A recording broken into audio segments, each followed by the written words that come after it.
right from the jump, we know we're in for the kind of adaptation one can only find on late night PBS.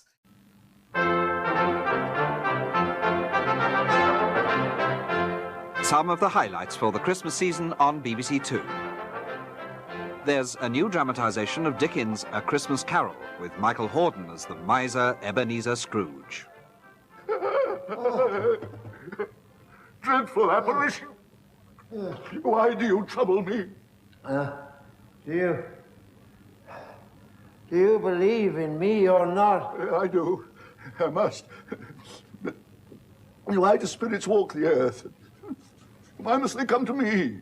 And Count Dracula, a new dramatisation of Bram Stoker's chilling saga starring Louis Jourdan. Count Dracula. Yes?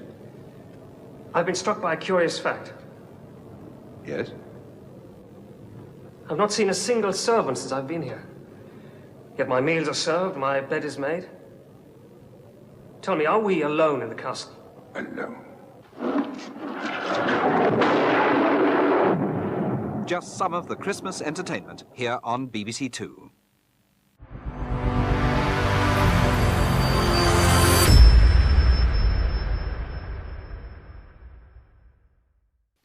Welcome back to Geek Channel 8. I'm Eric. And I'm Johanna.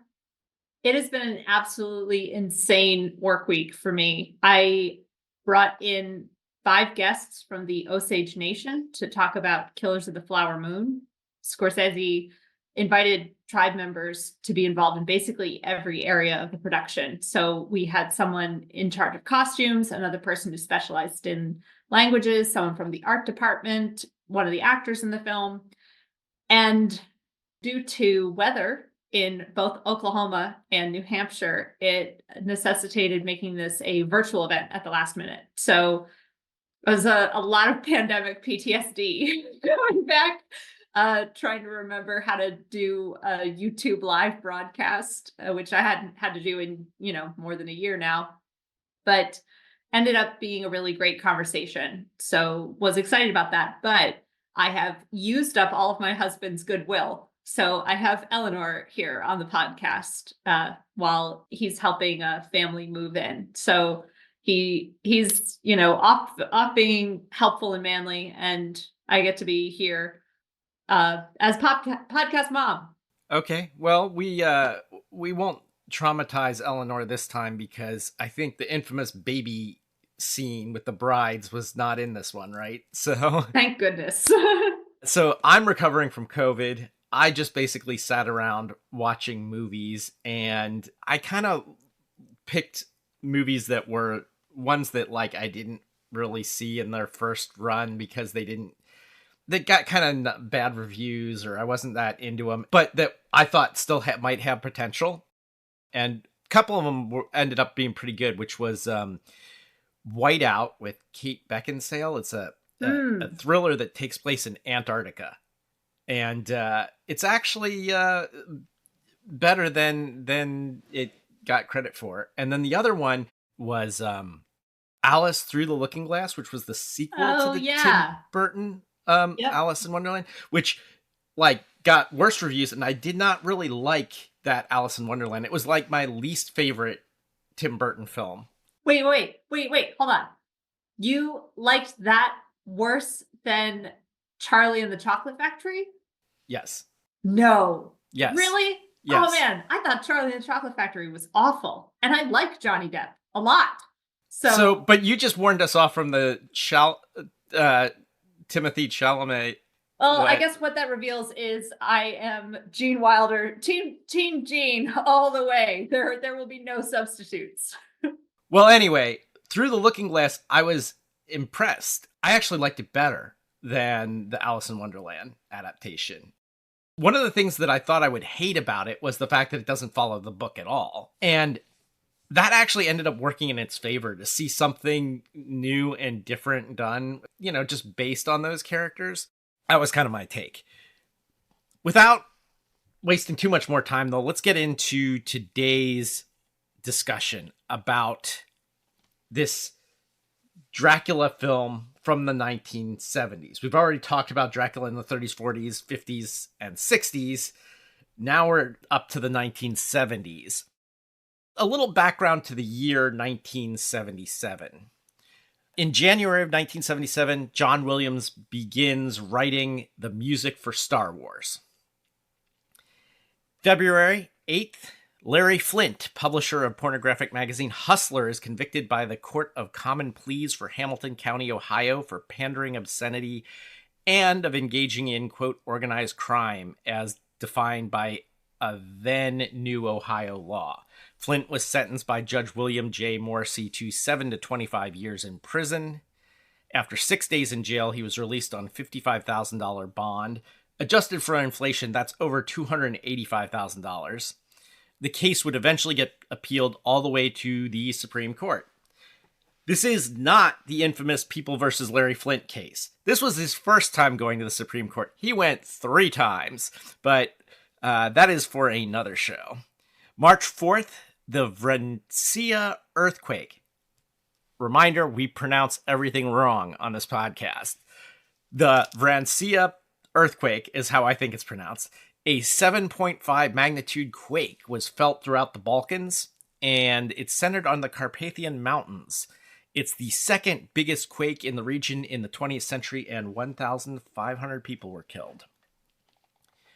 April 2nd, Red Rum, who we've talked about before on the podcast. Red Rum won a record grand national triumph in what's widely regarded as one of the greatest moments in horse racing history.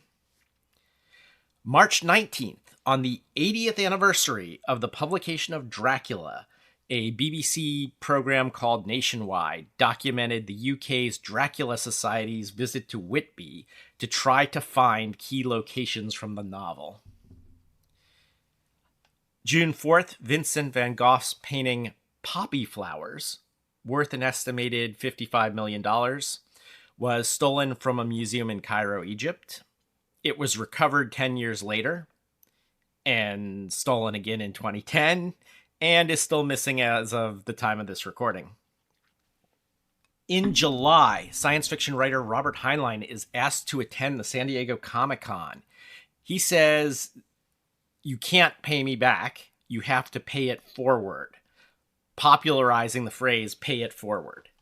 He agrees to attend the convention on the condition that they hold a blood drive. And so then the first annual Robert A. Heinlein blood drive, also attended by Theodore Sturgeon, who gives each donor an autographed copy of his novel, Some of Your Blood. An awesome vampire story, by the way, that everyone should read. To date, the blood drive has collected over 65,000 pints of blood. August 1st, Transylvania's Jew Valley miners' strike against the Ceausescu regime in Romania begins. 35,000 of the 90,000 coal miners walked off the job due to poor working conditions.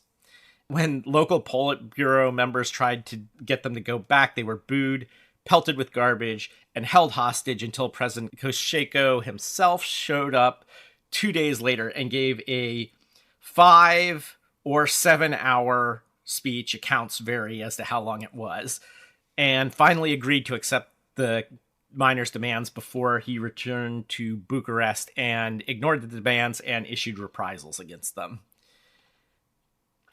September 20th, 1977, the hit TV show Happy Days aired its 3rd episode of its 5th season, in which star Henry Winkler showed off his water skiing skills as his character Fonzie jumped a live shark, eventually giving rise to the phrase jumping the shark, the point at which a show begins its decline. It's particularly apt because entering season 5, it was the #1 show on TV, and it ended the season at #2 and would continue its drop in the ratings every season thereafter. October 20th, Dracula is revived on Broadway with Frank Langella as Dracula and sets designed by Edward Gorey. November 12th, prog rock band Blue Oyster Cult releases Spectres, their follow-up to their hugely successful Agents of Fortune album, the one that has Don't Fear the Reaper. It closes out the album with a 5+ minute song called Nosferatu, which includes such lyrics as, "This ship pulled up in without a sound, the faithful captain long since cold, he kept his log till the bloody end. Last entry read, rats in the hold, my crew is dead, I fear the plague." These lyrics actually were written by Helen Wheels, who's an interesting character who we might talk about on a future podcast. Fans of the Toxic Avenger series will know who she is. December 16th, Saturday Night Fever is #1 at the box office, beating out Close Encounters and Star Wars. And then December 22nd, Count Dracula aired in its entirety on BBC Two. I want to focus on the actor playing Dracula in this version, Louis Jourdan, who I looked at and I'm like, that guy seems kind of familiar, but I can't remember what it's from. He plays Kamal Khan in Octopussy. Yes! Octopussy. Octopussy. Octopussy. I'll always remember that line. Yeah. So, but he's just so suave and sexy in this version of Dracula that I wanted to, I must know more. Louis Jourdan was born Louis Robert Gendre in Marseille, France in 1921, the son of a hotel owner. He studied in France, Turkey, and the UK, and studied acting at the École Dramatique, and starred in his first film, La Corsaire, in 1939. Well, starred-ish. They had to stop production due to World War II. He actually continued to make films throughout the war, which was kind of a surprise. He went over to Italy to try to do some filming there, but eventually returned to France once things got serious over there. He spent a year on a work gang, and he was ordered to make German propaganda films, but refused to do so. So he fled further into unoccupied France. He then started making movies again. He made 10 films in 2 years. Meanwhile, his father was arrested by the Gestapo and escaped months later to join the French resistance, along with Jourdan, who said, "I was given work to do and I did it." Not a very romantic way of phrasing one's participation in resistance against the Nazis. But once the war was over, he was discovered by David O. Selznick. But this didn't turn out to be really such a good break. There were a lot of projects that Jourdan signed on to that got abandoned, or he quit, or was replaced. And all of his Hollywood films lost money. So he didn't really have a great career. And he decided to buy out his contract with Selznick for $50,000, which was pretty steep even back then. But he did have a couple hits. He was the romantic lead in the film Gigi, which won 9 Academy Awards, including Best Picture. And he did a ton of Broadway, including the musical Can-Can, where he played opposite Frank Sinatra and Shirley MacLaine. During the 1970s, now approaching the Dracula era, Jourdan recorded a series of spoken word albums about Babar the elephant, which now I really have to go look that up. And he did a lot of commercial work, which he said he took really seriously, and even participated in the original concept in the writing, and he said, after all, whatever an actor is doing, he's a salesman. So why not commercials? But as to Dracula, Jourdan said, what is so interesting in playing Dracula is that I try to make monstrosity, or if you prefer villainy, attractive, very attractive. If we succeed in that, we have won our day. If the audience can be troubled enough to say that maybe Dracula is right in what he says, then we have won. He is an angel, a fallen angel. I think Dracula should be played as an extremely kind person who truly believes he is doing good. He gives eternal life. He takes blood and he gives blood. Therefore, he gives an exchange which is symbolic of love. And the sexual act, of course, which Jourdan seems to be dripping with that particular kind of charisma. The film, as you mentioned, was shown on BBC Two in its entirety, 155 minutes, on the 22nd of December, 1977. It was repeated twice in 79. And on both of these occasions, it was split into multiple episodes, which I'm kind of curious where they put those breaks. But it did also show in the US, but has not become a masterpiece. And I'm glad that we are digging it out of its grave so that we can discuss together. I was wondering if you would realize that he was an Octopussy. Oh yeah. No, I saw him. I'm like, this guy is, like got the suave villain thing absolutely down. I have to go figure out what else he's been in. And so then I saw he was a Bond villain. I'm like, oh, of course. Of course. Of course. We have a guest today on the program who I think is perfect for this episode. Courtney Floyd is a speculative fiction writer and audio drama creator.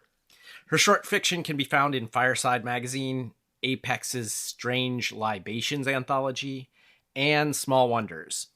She's the showrunner of a lighthearted horror drama called The Way We Haunt Now, which you can find wherever you get your podcasts. Welcome, Courtney. Hi, thank you so much for having me. I'm delighted to be here. Back in the day, I wrote a dissertation chapter on Dracula, so I have lots of opinions. Yeah. So this one, it starts with Mina Westenra, not Mina Murray, but Mina Westenra saying goodbye to Jonathan Harker, who's her fiance, as he's leaving for a trip to Transylvania to go to arrange the sale of Carfax Abbey to a Count Dracula. So already I'm thinking this is not going to follow the novel because we've got Mina is Lucy's sister and, it starts out in England, but I was wrong. It turns out this is actually one of the closer adaptations to Stoker's novel. After this goodbye scene, we jump ahead to the carriage already heading for the Borgo Pass. Harker wants to know if anyone speaks English because he wants to know why at his last stop of his journey, everybody was making this gesture at him. And it turns out it's this gesture to ward off the evil eye, he learns. So they want to know why. And so they ask him where he's going. And he says he's going to Dracula's castle. Then everybody freaks out. And a woman gives him a rosary to protect himself for his mother's sake, I believe is what she said. Once again, they look for the most wooden actors to play Jonathan Harker. Without fail, they managed to find the least convincing, least interesting person to play what I guess everyone has universally decided is not the hero of the story. They've just said, no, we can't put anyone in there who's really going to do something with this part because people will be confused about who to root for. To be fair, I think he's also the least interesting person in the novel, but I totally agree that like every adaptation seems to from the jump be like nobody cares about Jonathan Harker. In the novel, I care about him a lot when he's like stuck in the castle and trying to escape. But then after he gets sick, after that point forward, then yeah, don't really care about him.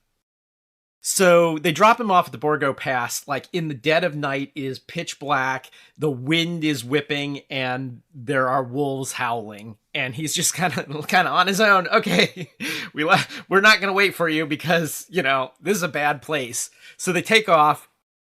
Fortunately for him, this carriage arrives to take him on to the castle. Which, by the way, the castle, its interior and exterior, Hammer Horror could learn a lot from these guys because the sets are so much better than Horror of Dracula. Much, much better. Yeah, I took the same note of very believable castle, A+ castle. The Brits were always better at TV than movies anyway. But he gets there. Dracula meets him and tells him, the servants are gone for the night. And he just heaves Harker's chest effortlessly up the stairs to his room. Then they start to talk about the reason he's there, which is to arrange the sale of Carfax Abbey. And interestingly in this, they talk about how Carfax Abbey's name comes from the French for four faces, the four compass points or something like that. That's a detail I don't remember from the novel. So I'm wondering if they made that up or... Yeah, that jumped out at me too, and I don't remember it from the novel. Okay, well, it was an interesting detail that I was like, okay, I've seen a bunch of versions of Dracula, and that's never come up before, but it's cool. It's a cool little detail. Yeah. One of the things I liked about that moment was that it was a very quick way to sum up that he's knowledgeable of language and history, and to give the impression that he's very intelligent and worldly. And I know that in the novel there are other details of their conversation that kind of give that off, but I actually can't remember an adaptation of Dracula where I felt it as strongly as I did in this exchange setting up the character. So yeah, even if it's not faithful to the novel, I think they did a good job including it.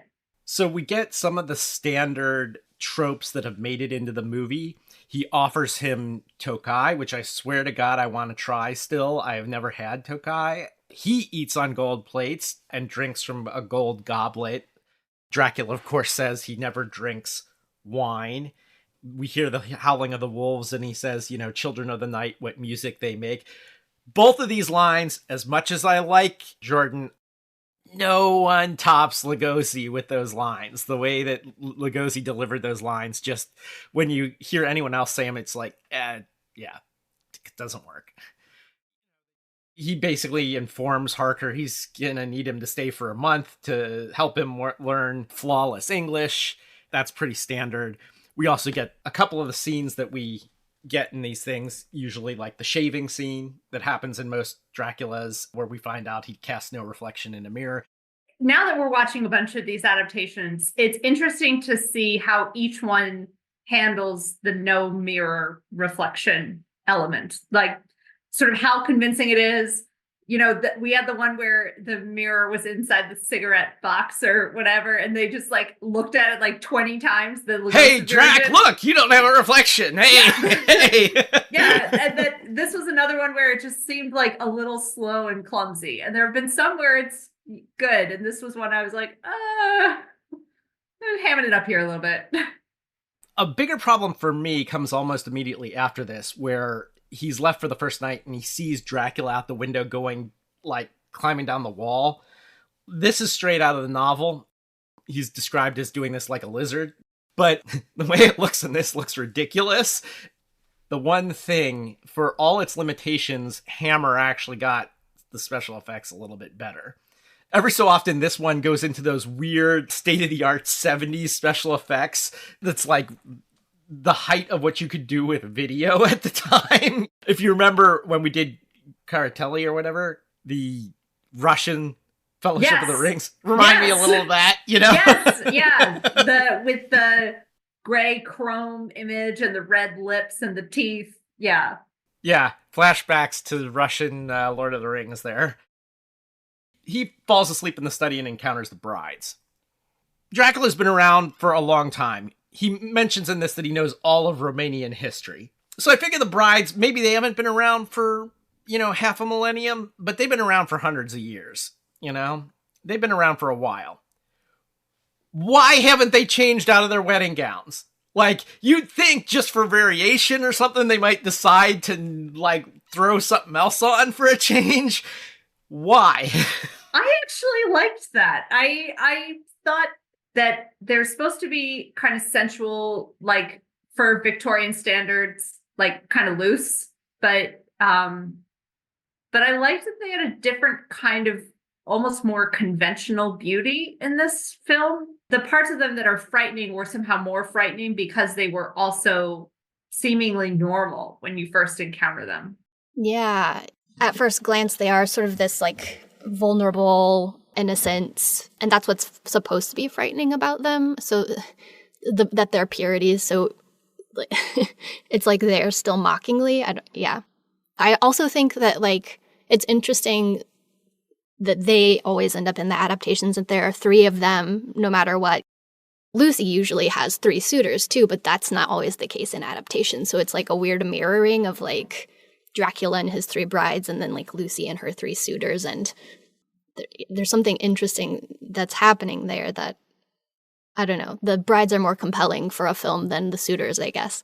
To your comment, though, I think some of it is, even in the novel, the brides' characters are not really developed. They can be three because they're kind of a monolith, interchangeable, whereas the suitors are all very distinctly different people. And that I think only the one with my beloved Scary Gary in it. Everyone! succeeds at developing all three of the suitors as separate people with personalities, and none of the other ones seem to think that they could make space in the film for those three full characters. So they elided some of them, or sometimes just cut one out. Well, the three suitors actually perform a function, right? So you have one who has the resource of money. Mm-hmm. That's Lord Godalming. You have one who is like the manly man who has knives and guns and stuff like that, the Texan Quincy, right?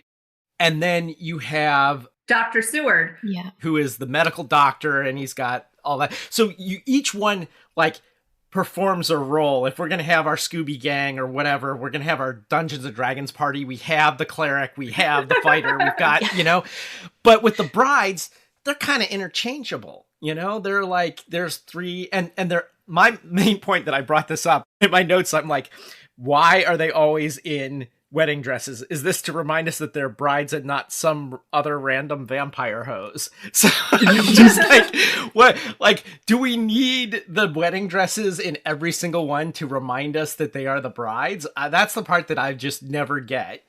Reflecting on it a little bit more, I think too, like it's really sort of telling us that like what Dracula does has to do with like this marriage business or, you know, like coded sort of sexual reference. But the interesting thing to me, and I didn't expect this to come through in the films just based on the time period, is that in the book, they're really kind of competition for Jonathan's affections, which Dracula is trying to win. It's very obvious for Victorian writing that sort of that's going on. I think this adaptation actually kind of hints at that a little bit in sort of like the chemistry between Jonathan Harker and Dracula. Yeah. I've noticed that in the film adaptations, with the exception of, I think, the Gary version and Murnau's Nosferatu, that they tend not to include the line where Dracula says, "Get away from him, he's mine," to just point to that competition. But I agree with you, like the chemistry at least is here. I mean, the shaving scene for his shortcomings around the mirror, it does have that chemistry. Mm-hmm. Some part of me wondered whether Jourdan is playing Dracula like a little bit sarcastic. Dracula says, "Trust is essential in human relationships," which I thought was just a great line. Not something I think that's in the book, but I like that they gave him this kind of subtle sense of humor. A lot of times in Dracula, you really don't see Dracula's physical prowess very much in the early scenes. We saw him effortlessly take Jonathan's chest up the stairs, but Jonathan eventually tries to escape, and he finds the crypt, and all the brides are in coffins, sleeping with their eyes open, as is Dracula. And so he tries to kill him with a shovel, and it's totally ineffective.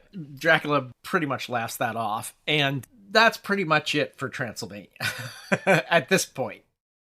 And we go back to England, where the Westenra family, which, remember, and this includes Mina, has decided to holiday in Whitby. The location footage shot actually in Whitby is one of the real strengths of this version too. But I want some clarification here on this bit. One thing that never really made sense to me, and I have always had a hard time piecing together, is Dracula's intent is to move to London, right? Carfax Abbey's in London, right? Yeah. But somehow they all go to Whitby, which is way far from London, you know? It's in Yorkshire on the coast, and yet somehow Dracula has the storm drive the Demeter all the way here to crash on land. I think the discussion about Whitby has come up in the castle a couple of times in that you know, in different versions, but I never really understood how Dracula sort of targeted, or why he bothered to target Whitby, like if his ultimate goal was to go to London anyway. It's just one of those things where Stoker kind of just like, this is what happens, you know? Or that's what it seems like to me. Yeah, I think in the book, it's this weird thing of sort of like, this is where Stoker's sort of Irish background is coming in. vampires aren't supposed to be able to like comfortably cross water. And so the storm is like the sea like violently rejecting Dracula less than him driving it. So it's just Victorian coincidence at its finest, really, that he ends up in Whitby. Okay. Well, runs aground. He exits the ship in wolf form as usual. And his first victim is this old sailor who is the one who originally spotted the ship and pointed it out to the Westenra sisters. That night, a bunch of stuff happens. One, that the sailor gets, vampired, victimed. And we also have, as usual, Lucy sleepwalking, and Mina follows her and sees Dracula feeding on her. How, that wasn't a moment of, okay, we're leaving this place. I don't know why. I just want to note the excellent use of live bats on Lucy's bed and hanging next to her bed. Whoever was the animal wrangler on that bat, pro. It was great. I don't know. I have to disagree here because the bat shows up at breakfast at one point, and the jump scare of the bat at breakfast wasn't very jumpy. And it also wasn't very scary due to them using the most adorable looking fruit bat ever. I'm that is the cutest bat. You wanted one of those ugly pug nose vampire bats? No, they chose this cute little fruit bat. It is still better than the flappy bat, fake bat in Todd Browning's Dracula, but still, yeah. Until they get the bat right, I think Horror of Dracula was right to just be okay, we're going to avoid the changing into the bat thing. One note, I liked that they were reading the newspaper at breakfast about the Demeter. That was a nice, that felt like something out of the novel. Yeah, I love that too. I think Dracula is a really sort of media-heavy novel, and it was nice to see sort of the nods to that with the newspapers and even the phonograph use later. This part of the film, for me, was really interesting in that it had the scenes in the cemetery with the old man talking about the deaths by suicide, sort of setting up this idea of what counts as a good death that, Dracula has to sort of grapple with in any of its versions. Speaking of it being a media-heavy novel, I am about to throw out a multi-million-dollar idea here. So any of our listeners can take this and run with it, because I think this is an award-winning movie idea for you here, which was also probably going to be very commercially successful. Someone needs to redo Dracula as a found footage film, where because it would follow that sort of epistolary novel kind of method, except for we've had so many good found footage horror. Why can't they do Dracula like that? Yeah. There you go. Someone, send me a royalty check for that when you make it, because I'm telling you, it would be good. We should have mentioned that Quincy and Arthur have been combined in this version, so we get another amalgamation here. It's Quincy Holmwood. And Quincy and John are kind of baffled by what's going on with Lucy, so they send for Van Helsing to come and see if he can diagnose what's wrong with Lucy. And he sees all the signs and has the bedroom strewn with garlic. Not that it helps, because the next night Dracula in wolf form jumps through the window, smashing it, kills Mina and Lucy's mother, or she dies of fright. I'm not sure exactly how she dies here, but she's always ends up dead from that encounter. And the next morning, Lucy is as pale as death, and they try to revive her a bunch of times. And, it's always a losing battle in these things, and she dies. I actually really liked this scene when Dracula bites Lucy, and we see the shadow of her dancing in the foreground, the sense of her innocence leaving and dancing away. I actually thought that was, it doesn't work in a lot of the places, but that was one of the places where that superimposed animation was great. Yeah. Mm-hmm. Yeah. I also like how funny Van Helsing is in this version when they're putting the garlic around and he says the door, what's that called? They say, oh, the jam. And he says, the jam, the jam of the door, really? Like, it just, it was, Yeah. you know, he's perfectly batty in this film. Mm-hmm. In addition to Dracula, who is super seductive and all that, at least starting in media, you know, Christopher Lee sets us on this path with the Hammer Draculas, and this takes it to the next level. But Van Helsing is also pretty charming with the ladies in all these versions, and that somehow doesn't get mentioned that often. I wanted to mention Quincy's Texas accent. It's terrible. At first I was like, this is a bad Texas accent. But then I'm like, well, you know what? I'm not British, but I'm guessing like British accents by a lot of actors in these Dracula movies is even worse. I mean, I don't want to get ahead of ourselves, but we might be doing something involving Keanu Reeves in the future here. And I'm going to have serious things to say about accents in that one. I just thought I'd throw that out there, that Quincy's Texas accent at first bothered me, but I got used to it after a while and was able to like suspend disbelief enough to be like, okay, that's Texas-ish. I wanted to talk about some of the dialogue that I don't think is in the novel, but was here that I thought was really good. There's a point where Van Helsing is confronting Dracula, and Dracula's like, yes, yes, it always sounds more impressive in Latin.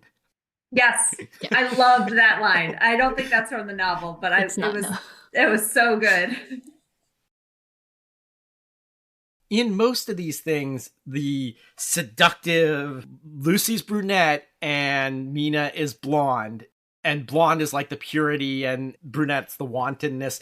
This is like an old Victorian stereotype until in America, like circa, you know, the 1940s, 50s, after the femme fatale thing, we get the blonde bombshell thing. And then from that point on, it's reversed.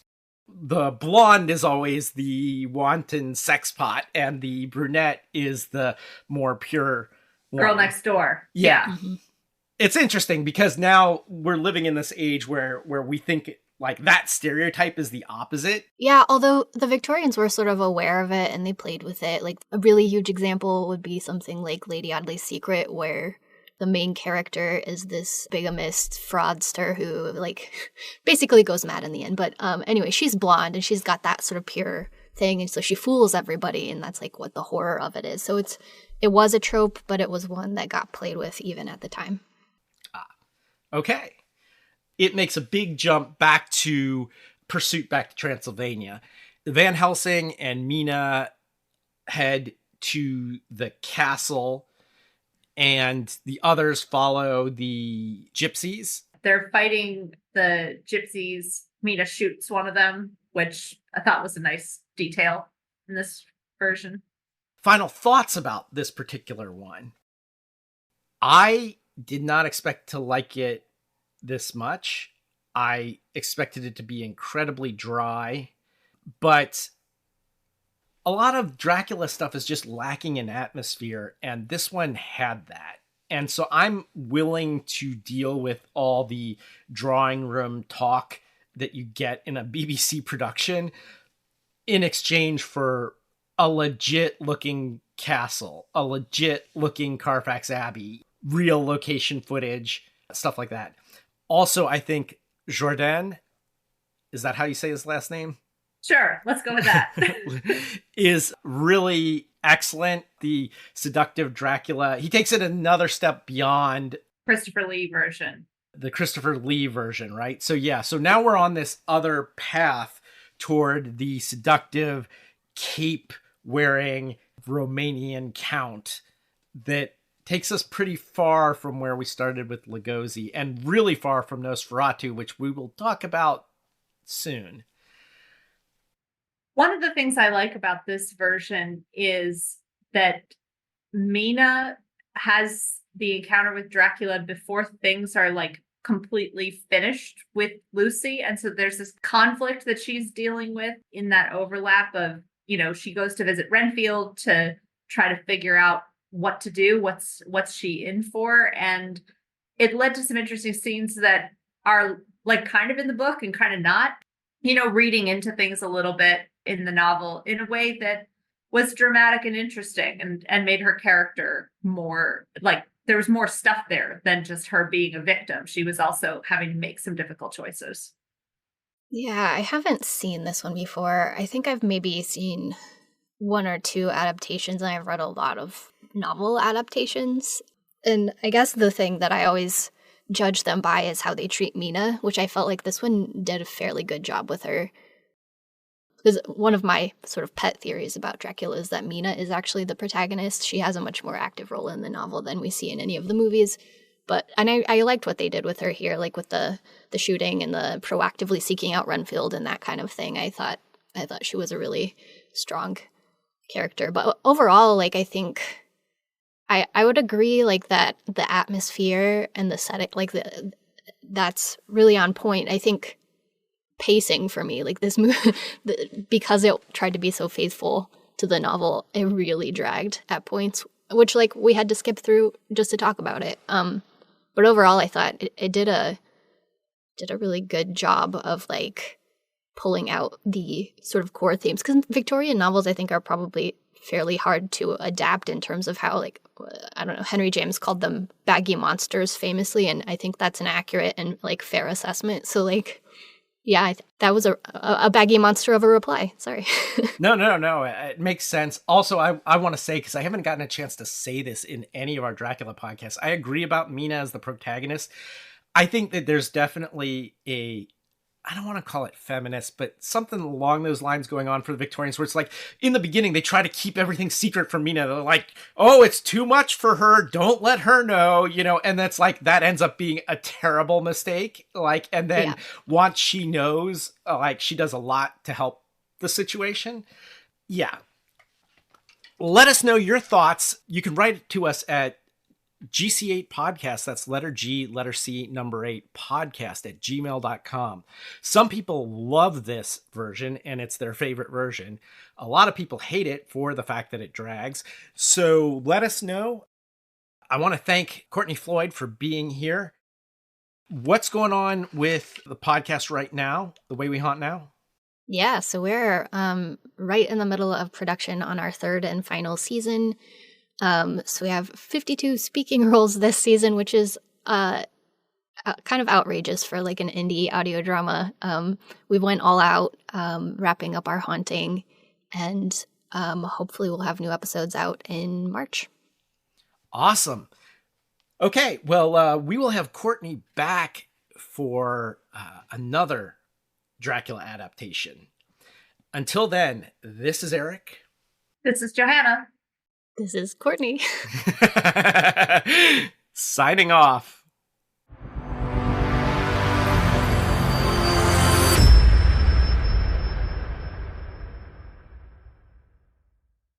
Like, because he forbids them to feed off him and brings them a baby instead. I said we weren't going to get into the baby, so we'll leave that for now.